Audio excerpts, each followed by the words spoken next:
Hello and welcome to Bollywood Wala. I am Sonup.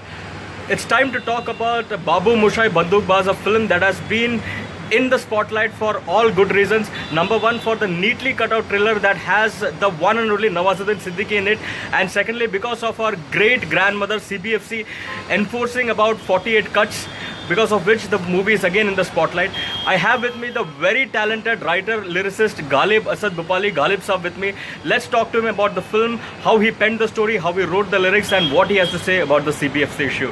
Ghalib Saab, thank you very much for talking to me. First and foremost, ये जो thought था बाबू मोशाय बंदूकबाज का जो story था वो कैसे दिमाग में आया, and how did you pen it down? कैसे लिखा आपने वो? ये थॉट तो इसी तरह से आया है कि कुछ रियलिस्टिक किया जाए, कुछ रियलिस्टिक कैसे हो सकता है, कैसे सोच सकते हैं, जिसके बारे में मैंने जो हमारे डायरेक्टर पुछान नंदी उनको बताया कि ऐसे बहुत सारे क्रिमिनल्स होते हैं जो बहुत छोटे छोटे लेवल पे काम करते हैं। ज़रूरी नहीं कि हर क्राइम वर्ल्ड को जिस तरह से ग्लोरीफाई करके दिखाया जाता है वैसा नहीं है। छोटे मोटे क्रिमिनल होते हैं, वो अपने स्वैग में रहते हैं, उनको अपने हिसाब से मतलब एक मैंने कैरेक्टर के बारे में उनको डिस्कस किया था कि एक आदमी जो लोटा लेके जंगल जाता है, जिसके पास खाना खाने के लिए पैसा नहीं है, जो दिन में 2 बार चिकन खा लिया उसने तो उसकी लाइफ सेट है, उसको इससे ज़्यादा सोचता भी नहीं है कि उसको ज़िंदगी में क्या करना है। और 5-10 हज़ार रुपये के लिए मर्डर करते हैं, ऐसे क्रिमिनल्स हैं। और उसमें पुलिस वालों को पैसा भी देते हैं, कमीशन भी देते हैं। तो हम उस कैरेक्टर के पूरी हमने कहानी सोचने की कोशिश की कि कैसे उसकी कहानी बन सकती है। तो ये कहानी एक जाके हमारी तो कब लिखी थी ये कहानी, कब ज़हन में आई थी? थॉट तो काफ़ी पुराना था, काफ़ी टाइम लगा इसको कंप्लीट होते हुए। मतलब 4 साल पुरानी बात है जब ये थॉट आया था दिमाग में। लेकिन 3 साल से हमारी मतलब हमारा प्रोसेस भी शुरू हो गया था, शूटिंग भी शुरू हो गई थी 1-2 साल पहले। तो सो ये जब लिखी थी इसमें चैलेंजेस क्या था, मतलब to make it into a story, to make it into a gripping story, that to a commercial film, तो क्या चैलेंजेस था? चैलेंजेस मैं आपको बताऊं कि जो नॉर्मली होता है कि जब आप रियलिस्टिक फिल्म की बात करते हैं, आप रियल ज़मीन से जुड़ी कहानी की बात करते हैं, तो नॉर्मली हमें लगता है कि गरीबी की और एक डिप्रेसिंग कहानी होगी, दुख दर्द की कहानी होगी, उसमें मज़ा नहीं होगा। लेकिन अगर आप देखें तो जो लोअर क्लास है या जिस तरह की जो हमारी जो नीचे के तबके के लोग हैं वो भी खुश रहते हैं अपनी ज़िंदगी में। उनकी खुशियों के रास्ते अलग होते हैं, किस तरह से वो रह सकते हैं और आप इंजॉय करते हैं उनके लाइवलीहुड को आप इंजॉय करते हैं। तो उसको हमें रखना था अपनी कहानी में। हमें ये रखना था कि ये लोगों को रियलिस्टिक लगे और मज़ेदार लगे। वो बहुत डिफिकल्ट था, लेकिन नवाज़ भाई ने हमारा बहुत सारा काम आसान कर दिया। हमने जिस तरह से उस कैरेक्टर को पोर्ट्रेट किया, जो हमने सोचा था उससे कहीं ज़्यादा उसको मज़ेदार बनाया हुआ है। और वही पूरी कहानी पूरी फिल्म में बहुत डार्क साइड भी आपको दिखाई देगी, लेकिन सब आपको इंटरेस्टिंग लगेगा। कहीं आप डिप्रेस नहीं होंगे फिल्म को देख के कि आपको लगे यार ये कहाँ। करेक्ट। गालिब साहब, जब आप कहानी लिख रहे थे तभी आपके जहन में कोई एक्टर था या फिर नवाजी थे, या फिर कैसे लिखे थे आपने? शुरुआत में तो जिस वक्त हम कहानी के बारे में डिस्कस कर रहे थे उस वक्त नवाज़ भाई नहीं थे, लेकिन जब हमने कहानी तैयार की तो हमें लगा कि ये कहानी डेफिनेटली कोई बहुत रियलिस्टिक एक्टर हो या और बहुत मंझा हुआ एक्टर हो जो उस कैरेक्टर को समझ सके और उससे बेहतर तरीके से ला सके। तो उस वक्त नवाज़ भाई हमारे दिमाग में आए, नवाज़ भाई से बात की, उन्हें ये बहुत अच्छा लगा। और उसके बाद तो नवाज़ भाई को हमने कहानी सुनाई, नवाज़ भाई को कहानी पसंद आई, और जब नवाज़ भाई ने आगे दी तो उसके बाद फिर बहुत काम आसान हो गया, क्योंकि हमें पता था कि हम जो कर रहे हैं वो किस तरह से आएगा सामने, और वो सोच के हमें खुशी भी हो रही थी कि करेक्ट सामने। तो once you saw his acting कैसे लगा आपको, जिस तरह से उसने? नवाज़ भाई तो कमाल है, मतलब उनके बारे में कुछ कहना, मतलब मुझे लगता है कि कैसा है वो ऑलरेडी आप अगर टीजर या ट्रेलर आप देखें तो लोग जिस तरह से रिएक्ट कर रहे हैं, मतलब हमारे लिए तो एक राइटर के लिए नॉर्मली क्या होता है ना, मैं हमेशा कोशिश करता हूँ अच्छा एक्टर मिल जाए। उसको आपको फिल्म में ब्लैंक्स नहीं बताने पड़ते, उसको आपको बिगिन के लाइन नहीं बताना पड़ता कि क्या है। वो जानता है कि एक्चुअली क्या है, क्या लिखा है। अच्छा, तो वो शैली है नवाज़ भाई में, वो है कि वो उस कैलिबर के कि उससे ज़्यादा जानते हैं। अच्छा। एक्चुअली वो चीज़ और डाल देते हैं जो आपने नहीं भी लिखी, आपको लगता है अरे हाँ ये एंगल मैंने सोचा ही नहीं था कि इसको इस तरह से पोर्ट्रेट किया जाए। बहुत कमाल था। सर, ये रियलिस्टिक जो टच देते हैं आप फिल्म्स को, तो उसमें मतलब कितना आप सोचते हैं कि उसमें कमर्शियल एलिमेंट भी होना चाहिए ताकि ज़्यादा रियलिस्टिक लगे, तो मतलब कभी शायद डॉक्यूमेंट्री जैसा भी लग सकता है, तो वो कमर्शियल एंगल का कमर्शियल एलिमेंट में कमर्शियल एलिमेंट सिर्फ मैं एंटरटेनमेंट को ही मानता हूँ। कमर्शियल एलिमेंट जिसको हम कहते हैं वो मुझे नहीं पता कि एक्चुअली क्या होता है, कि आप एक्शन को कहेंगे या सेक्स को कहेंगे या कमर्शियल एलिमेंट को कहेंगे। मेरे हिसाब से एंटरटेनमेंट आपको मज़ेदार लगना चाहिए, तो मुझे लगता है कि आम आदमी एक मज़ा उसको करना चाहिए। वो मज़ा ज़रूरी नहीं कि हंसने में आता है, हाँ। रोने में भी आता That's है, also लोगों को correct. डरने में भी आता है। Correct. आपको मज़ेदार एंटरटेनिंग फिल्म होनी चाहिए, Correct. आपको वहाँ से नीरस होकर नहीं निकलना चाहिए, करेक्ट, आप वहाँ डिप्रेस होकर नहीं निकलना चाहिए, ये हमारा आइडिया रहता है एक कमर्शियल फिल्म के लिए। ओके, आपको कोई भी एक फीलिंग आप अगर क्रिएट कर सकते हो, आप कनेक्ट हाँ। कर सकते हो ऑडियंस के हाँ। साथ, तो हमने वही कोशिश करते हैं कि वो ऑडियंस तक पहुँचे, और मुझे लग रहा है ये कोशिश हमारी आप तक पहुँचे। Correct. मतलब अभी हम जिस सिचुएशन में हैं, राइट, जो हमें राइट, कट्स मिले हैं और Right. जिस तरीके से हम रखे हुए हैं कि वो Right. कोशिश आप तक पहुँचेगी कैसे। राइट, वो- राइट। कट्स के बारे में बात करते हैं, क्या क्या क्या रिएक्शन था आपका सीबीएफसी की तरफ जब ये आया डिसीजन? मतलब रिएक्शन आप सोच सकते हैं कि एक आदमी को सामने खड़ा कर, मतलब जो जिस तरह से हमें बुलाया गया, जिस तरह से हमें खड़ा किया, हम मतलब एक ऐसा लगा कि हम कोई क्रिमिनल हैं हाँ। या कुछ हमने बहुत बड़ी गलती कर दी है। Right. और उसके बाद फिर हमें बोला गया कि आपकी फिल्म तो चूँकि क्राइम बेस्ड है तो वो एडल्ट कंटेंट है, तो अच्छा। एडल्ट है तो, हाँ, और आपको हमारे ये चीज़ें काटनी पड़ी। ओके, तो यही अपने आप में हमारे लिए बड़ा शॉकिंग था कि एडल्ट है फिर काटनी पड़ेंगी, तो क्या ऐसी हाँ। चीज़ हो गई जो हमने कर दी जो so okay with adult A rating?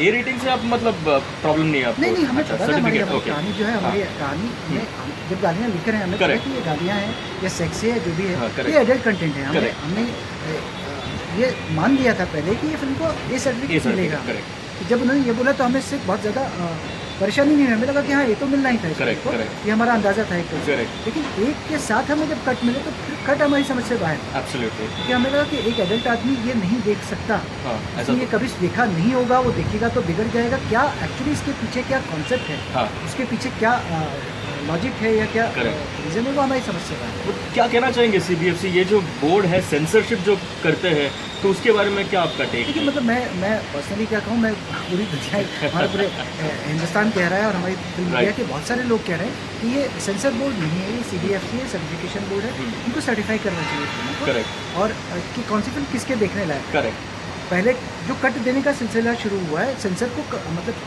Sensor cut करने का इनको हक नहीं है, कुछ सेंसर करने का CBFC को हक नहीं है। CBFC सिर्फ आपको गाइड कर सकती है, उनके पास गाइड लाइन्स है, रूल बुक नहीं है, गाइडलाइंस है कि ये Correct. कैसे होगा। करेक्ट, ठीक है? करेक्ट, तो गाइडलाइंस के हिसाब से आप गाइड कर सकते हैं कि देखिए आपकी फिल्म में एडल्ट कंटेंट है, अगर आप ये नहीं होगा तो शायद ये UA हो सकता है। करेक्ट, ये उनका सजेशन होता था पहले, Correct. और डायरेक्टर प्रोड्यूसर जो भी हैं वो उसको फॉलो कर लेते थे कि हाँ ये हम निकाल देंगे तो शायद ये हमें UA मिल जाए। एब्सोल्युटली, तो कट करने का तब भी नहीं था, अब तो कट करने की बात हो रही है कि या आप काट दीजिए आपको, और ये हम नहीं दिखाने देंगे, नहीं तो आपकी फिल्म बैन करेंगे। Correct sir. बट ऐसे क्या उनको प्रॉब्लम होता है? मतलब आप लिखते हो इतना रियलिस्टिक फिल्म है, तो रियलिज्म से क्यों प्रॉब्लम होता है? ऐसे क्या डायलॉग से आपत्ति जताई देखिए है उन्होंने? मतलब 2-3 चीज़ें हैं मतलब जो मुझे वहाँ पे मैं अपने हिसाब से कह सकता हूँ, मुझे नहीं पता कि मैं कितना सही हूँ या गलत हूँ, लेकिन मुझे लगता है कि वो जो लोग जज करने के लिए बैठे हैं, हाँ, उनको ना लैंग्वेज के बारे में पता है, हम्म, ना उनको कल्चर के बारे में पता है, ना उनको क्लास के बारे में, क्योंकि जो मैंने 5 लोग वहाँ पे देखे मुझे लगा कि तकरीबन एक जैसी क्लास से एक जैसे वर्ग से थे, एक जैसी क्षेत्र से बिलोंग करते थे, वो एक क्षेत्र Correct. के थे। Correct. उनको हम जिस क्षेत्र के बारे में कह रहे हैं उसके बारे में शायद पता भी नहीं होगा कि वहाँ Okay. कौन सी लैंग्वेज बोली जाती है, ओके, उनको ये नहीं पता कि ये कल्चर के लोग किस तरह से करते हैं। Right. और पता भी होने के बावजूद एक दूसरी चीज़ इसके अलावा एक चीज़ है ओके, कि उनके पास कुछ और ऐसी हिडन गाइडलाइंस हैं या अच्छा, हिडन गाइडलाइंस है उनके हाँ, पास, अच्छा, एक Okay. लिस्ट है उनके पास जिसमें हाँ. उनको ये पता है कि ये वर्ड्स हम सेंसर ये हम पास नहीं करते। सर ऐसा कौन सा वर्ड है? वुड यू लाइक टू से क्या बहुत वर्ड सारे वर्ड्स हैं। अब मैं Okay. आपको बताता हूँ, उन्होंने हाँ. हमसे कहा कि आप घंटा वर्ड काट दो। मैंने कहा सर ये लगे रहो, मुन्ना भाई कहीं पे आ रही है, उसमें Exactly. बोला जा रहा है घंटा, हाँ. संजय साहब बोलते हो, बच्चे देख रहे हैं, मतलब ऐसा नहीं Correct. कि आप काटने के बाद उसको चेंज करते हो, समाज को आप बदल नहीं सकते ना, करेक्ट, ऑलरेडी देख रहे हैं तो आप Correct. क्यों काट रहे हैं इसको? करेक्ट, तो उन्होंने बोला नहीं ये आपको काटना पड़ेगा सर, मतलब उनका आर्ग्यूमेंट का कोई नहीं था। मैंने कहा अच्छा घंटा को मैं ठेंगा कर दूँ, तो वो कहा ठेंगा कर दीजिए। मैंने कहा आपको पता है ठेंगे का मतलब क्या होता है? सेम मीनिंग है। एग्जैक्टली, तो आपको ठेंगा क्यों नहीं काटना है, आप ठेंगा क्यों कर सकते हैं? क्योंकि घंटा आपकी लिस्ट में है। एग्जैक्टली, तो एग्जैक्टली, मुझे लग रहा है वो जो एक हिडन लिस्ट है Hidden उनके list पास, है। वो हिडन लिस्ट हाँ. हमारे पास नहीं थी, हमें पता भी नहीं था कि ये इसको फॉलो करना है, नहीं तो ऐसी ऐसी गालियाँ Okay. लोग, मतलब मैं नहीं लेकिन लोग ऐसी ऐसी गालियाँ क्रिएट कर सकते हैं जो आपकी लिस्ट में ही नहीं। Correct. आप 36 गालियाँ कट करेंगे ना, Correct. वो 360 लेके आएंगे sir. Correct, absolutely sir. But isn't it surprising that a man like Pahlaj Nihalani, जो खुद ही एक फिल्म प्रोड्यूसर है, उनकी ऐसी एक थिंकिंग है जिससे मतलब हमको परेशानी हो रही है, फिल्म फ्रेटर्निटी को परेशानी हो रही देखिए मतलब मुझे लगता है कि जो फिल्म प्रोडक्शन और मतलब हम सारे लोग चाहते थे, फिल्म फ्रेटर्निटी वाले चाहते थे कि कोई आए चेयरपर्सन के तौर पे और हमें सपोर्ट करे और हमारी चीज़ों को समझे Right. और हमारी नज़र से देख सके, लेकिन वो कुछ अलग तरीके से आए हैं। उनका गोल क्या है मुझे नहीं पता, वो क्या करना चाहते हैं, और CBFC के चेयरपर्सन के तौर पे मैं नहीं कह सकता। हम सिर्फ अंदाज़ा लगा सकते हैं कि जिस तरह से वो वर्क कर रहे हैं तो शायद वो कुछ प्रूव करना चाहते हैं कि मैं इस समाज को बदलने की कोशिश कर रहा हूँ। हमेशा सेक्स आ जाता है तो उनको प्रॉब्लम हो जाती है, हमेशा सेक्स का कुछ नहीं, सेक्स उनको नहीं, उनको अच्छा। पर्सनली प्रॉब्लम नहीं है, मतलब उनकी Okay. फिल्म को अगर आप देखेंगे तो मुझे नहीं लगता कि उनको Correct, correct. प्रॉब्लम ये है कि अभी जिस पोस्ट पे वो है उस पोस्ट में वो प्रूव करना चाहते हैं कि मैंने इस पोस्ट पे रह के कुछ समाज के उद्धार के लिए अच्छा। काम किया। ऐसा Okay. मुझे ऐसा अच्छा, दिखाई उनका देता है कि ये thinking प्रूव था। करना है। ओके और वो प्रूव करने के चक्कर में वो एक्चुअली करेक्ट जज नहीं कर पा रहे हैं कि ये समाज का उद्धार हो रहा है या नहीं। Okay okay sir, how bold is the film? As a writer of the film would you say that it is very bold, और how would you put bold मतलब मुझे बोल्ड Okay. तब होता है कि जब आपको लगता है कि ये कुछ हमने टैबूज डाले हैं या Correct. कुछ ऐसी चीज़ें की हुई हैं जो आप समाज में Correct. मतलब पर्दों के पीछे वाली चीज़ें। Correct. और पर्दों के पीछे वाली चीज़ नहीं है जो Correct. जो चीज़ें हैं ना, तो पर्दों के पीछे वाली चीज़ें जब आप कहते हैं हम्म। तो वो बोल्ड होती है। Correct. आपको लगता है कि किसी ने सवाल नहीं उठाया, किसी ने ऐसे नहीं किया, हम इस तरह से नहीं जा रहे। हमारी फिल्म बोल्ड इस लेवल पे है कि जो नॉर्मल जो बातें जो हम एडल्ट बात कर सकते हैं वो बातें ओके ओके, तो वो हम दैट्स खुल के अबाउट बात कर सकते हैं। Okay. मतलब गालियाँ देना हो, चाहे प्यार की बात हो, चाहे रोमांस की बात हो, चाहे सेक्स की बात हो, Correct. जिस तरह के कैरेक्टर, जिस तरह का जो ह्यूमन नेचर होता है उसको हम आसानी से पोर्ट्रे कर सकते हैं बिना कोई झिझक के। Correct correct, very well said sir. Sir, lyrics की बात करें तो कितने गाने हैं और किस तरह के लिरिक्स लिखे हैं आपने इसमें? हाँ जी, 5-6 गाने हैं हमारे इमोशनल सॉन्ग भी है कि अभी हम जो करने जा रहे हैं। उसके अलावा हमारे रोमांटिक सॉन्ग है, हाँ, एक आइटम सॉन्ग है, आइटम नंबर भी आइटम नंबर भी तो है, कौन है सैड सॉन्ग उसमें? भी है। आइटम नंबर में एनी स्पेसिफिक एक्ट्रेस या फिर नहीं, कौन जो है? हमारी जो कैरेक्टर अच्छा, characters आइटम है। नंबर एक्चुअली हमारे डायरेक्टर भी उसको आइटम नंबर में एक जनरलाइज उसमें आपको बता रहा हूँ Right, किस तरह right, से। right. वो एक सिचुएशनल सॉन्ग है, डांस नंबर है हमारा, ओके और मज़ेदार सॉन्ग है। मतलब जो हम Okay. बार बार कह रहा हूँ कि मज़ेदार आपको Okay. एंटरटेन करना चाहिए। Okay. तो वो हमने गाना किया हुआ है घूमता, वो बहुत जल्दी मुझे लगता है 2 दिन में आप लोगों के सामने आ भी जाएगा। ब्रिलियंट। और सैड सॉन्ग है जो बहुत आपको आप मतलब दुख में होंगे तो गुनगुनाने का दिल करेगा, इस तरह का हमारा गाना है जो हमने कोशिश की है कि सैड सॉन्ग आजकल नहीं बनते हैं। आजकल Correct. आप उदास होते हैं तो आपके पास गाने नहीं होते। हम जब Okay. अपनी अंग्रेज में थे, उदास होते थे तो कुछ गाने गुनगुना लेते थे। तो अब हम वो एक कोशिश की हुई है। और एक लाइफ का मतलब ज़िंदगी का, दोस्ती का एक गाना है। ओके और एक हम एक इमोशनल सॉन्ग कर रहे हैं जो फिल्म ओके, में नहीं है। Promotional song. Okay, brilliant.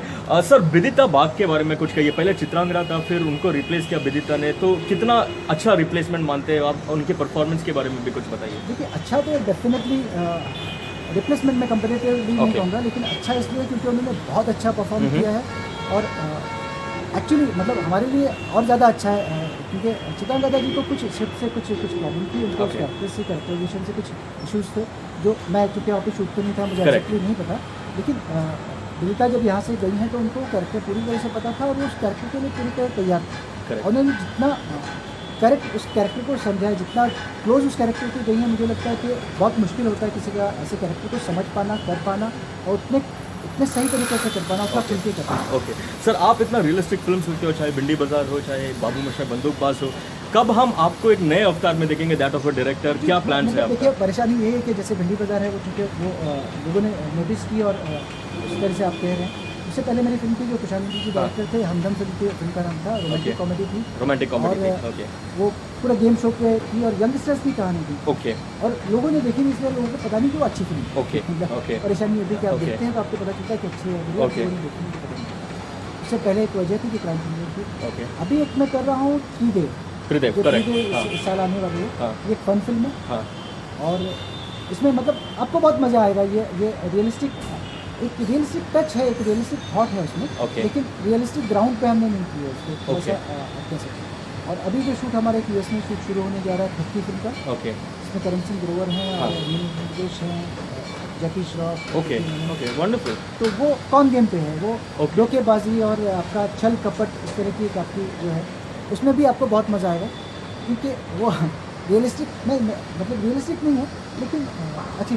लेकिन क्वेश्चन ये था कि डायरेक्शन में कभी उतरेंगे आप, तो क्या प्लान है नहीं, उसका? नहीं, मेरा डायरेक्शन में करने का कोई प्लान नहीं है क्योंकि डायरेक्शन बहुत डिफिकल्ट जॉब है, बहुत टफ। नहीं नहीं, आप कुछ भी डिफिकल्टी आराम से कर सकते हो, पर नहीं, ओके मैं आपको बताऊं हाँ. कि ये राइटर के डायरेक्शन के मुकाबले में राइटर का काम बहुत आसान है। ओके एक चीज़ आपका बैठ के सोचना, सोच Okay. के उसको तैयार करना, दिमाग में सोचना, दिमाग में फिल्म बना लेना बहुत आसान काम होता है। Okay. प्रैक्टिकली फिल्म बनाना और उसके साथ में इतने सारे लोगों को, एक टीम को साथ में आपको लेके चलना, ओके वो बहुत डिफिकल्ट जॉब है। और डायरेक्टर डेफिनेटली मतलब इसीलिए अच्छे डायरेक्टर जो है वो अच्छे राइटर से काम भी अच्छा कर रहा है। ओके, चलिए आप इस तरह से बहुत अच्छे अच्छे राइटिंग्स करते रहिए, give us brilliant films that we would like watching in future as well. Sir, before I leave, one message for all the fans out there for Babu Moshai Bandukbaz. बाबू मोशाई बंदूकबाज में मतलब एक तो दुआ कीजिए कि आपको देखने मिले, क्योंकि आप देखेंगे तो आपको मज़ा आएगा, आपको अच्छा लगेगा, आपको समझ में आएगा कि ये फिल्म जो है इस वजह से उसको कट दिए गए हैं, तो आप कहीं ऐसा भ्रम मत पालिएगा कि इसमें कुछ ऐसा गंदा था जिसे काट देने की बात की जा रही है। ये कुछ लोगों की सोच थी जिसकी वजह से उस फिल्म को ये 28 कट मिले, लेकिन अगर फिल्म आपकी दुआओं से, अगर आपके आशीर्वाद से आप लोगों के सामने आएगी तो आपको मज़ा आएगा। देखिए उसको और लोगों को बताइए कि ये फिल्में देखने और नहीं देखने का हक जो है वो आपका है, हमारा है, एक एडल्ट का है। वो चूज़ करे कि उसको कौन सी फिल्म देखनी है, कौन सी फिल्म नहीं देखनी है, ना कि कोई एक संस्था ये डिसाइड करे कि आप एक वयस्क होने के बाद या एडल्ट होने के बाद आप ये फिल्म नहीं देख सकते। Thank you so much, Ghalib sir, for talking to me, and wish you all the very best for this movie as well as for your future movies as well. Thank you too so much, sir. Thank you so much. Thank you. There you heard it from Ghalib sir. Babu Moshai Bandukbaz is a movie that you must watch whenever it releases in a theatre nearby you. This is Sonup Sadevan signing off. Keep tuned to my channel Bollywood Wala for more news, debates, discussions, and updates from the world of Bollywood. Bye.